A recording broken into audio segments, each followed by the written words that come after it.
In this module, we're learning how to manage schema object.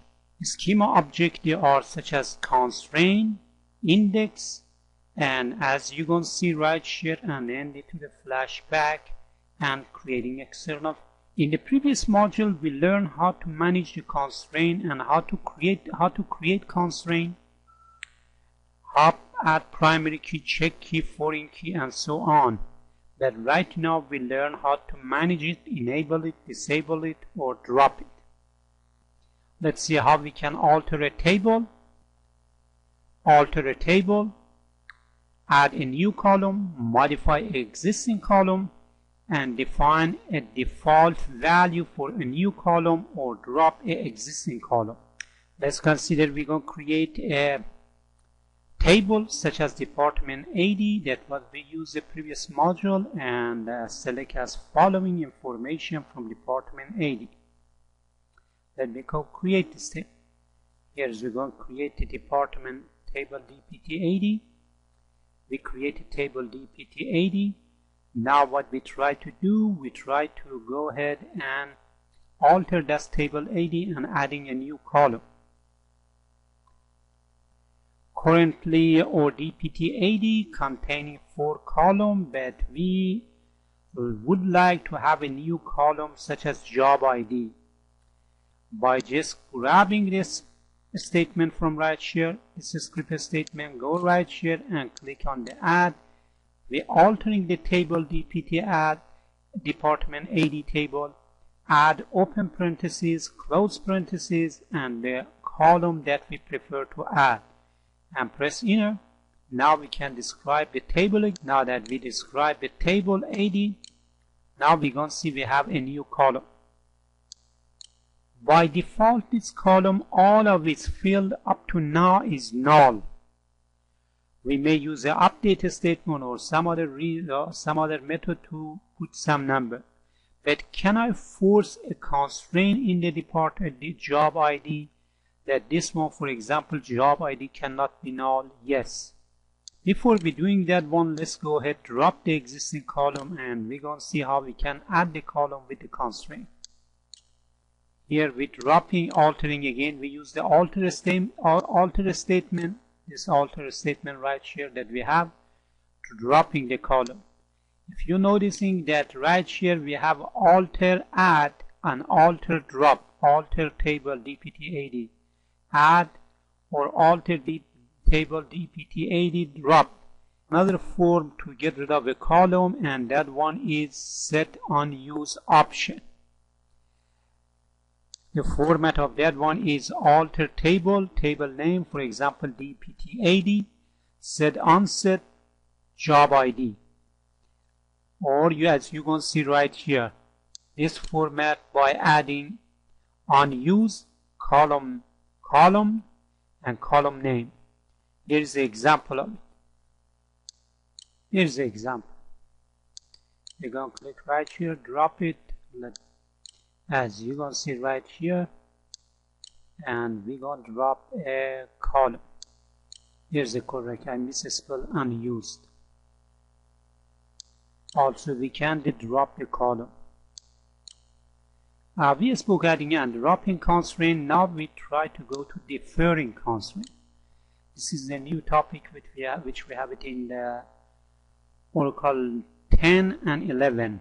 Before I'm going to the defer, here's more example of adding a constraint or modifying a constraint. Here's an option on delete cascade. If I have a primary key, which is the foreign key to another table, we can use the alter table statement, add a constraint, employee DTA foreign key, go to look at the department ID in the other table, reference to department table. Let me start this one again. Alter table EMP add constraint, and the constraint name is EMPDT foreign key.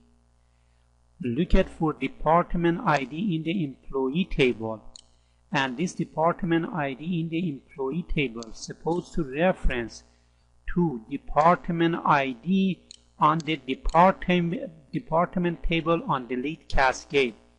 If I remove the parent key from department table, I would like to all the row in the employee table should be removed too. Now we're going to the deferring constraint. The constraint, to create a deferrable constraint, you must create a non-unique index for the constraint.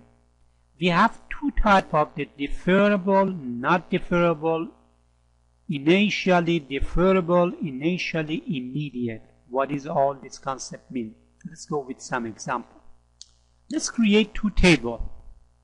One table we're going to create the DEMP2, which is select all the column from employee 2, and I put a where statement right here, 1 equal to 2, which is never 1 is equal to 2. So as a result of this query, we're going to create a EMP2 without any row in that table. And we create another table DEP2, DPT2, and select all the column structure from department table, but do not insert any row in that table. Here's the first example, and as a result it create for us a EMP2, and if I select asterisk from EMP2, you're going to see that we have 0 row. If I describe EMP2, you're going to see that I have the structure of EMP table with all its feature and component. Now let's go do the same thing with the DPT2 table. DPT2 table created 2. Now when I look at the constraint of DPT2, like the EMP table, you're going to see that department name is not null, is primary key, and if we're going further on the employee table, we're going to see we have 4 columns that they are not null. I know that currently the employee table and department table, they have some duplicated row. Let's consider if I want adding those duplicated row to this table, it's going to generate some form of constraint. Not with this format, but if we're adding one more constraint, it's going to generate some issue. And we're going to use this concept to explain what is deferrable and what is immediate. Let's consider that I try to add alter table DP2, add a new constraint on the department ID. If you're noticing the department ID on the DEPT table, it is really not primary key. The department ID is just a normal key. It could be a null, department ID could be anything. But if I'm using this constraint and adding a constraint on fly to my table DPT table, so I should not be able to insert all the row from employee table to DPT2 table. It's possible that it generates some constraint error right here. Now, question is how I can take care of this constraint error. There are two options. One option that we're going to say deferrable, let the transaction go through, let's insert all the row in the table DPT2, and when I attempting to commit, tell me if there is a conflicting row. This is one option. The other option, immediately after I attempting to insert row into the table DEPT2, if a violation of the unique key for the department ID that we use it right here for this constraint that we try to add to the department ID, generate me error right away and hold on before the insertion and do not let me to proceed with the transaction. That's what we are talking about, deferrable and not deferrable. Example. I'll let you read this note. Also, this note is available in your book too. Let's do the example. Let's create this constraint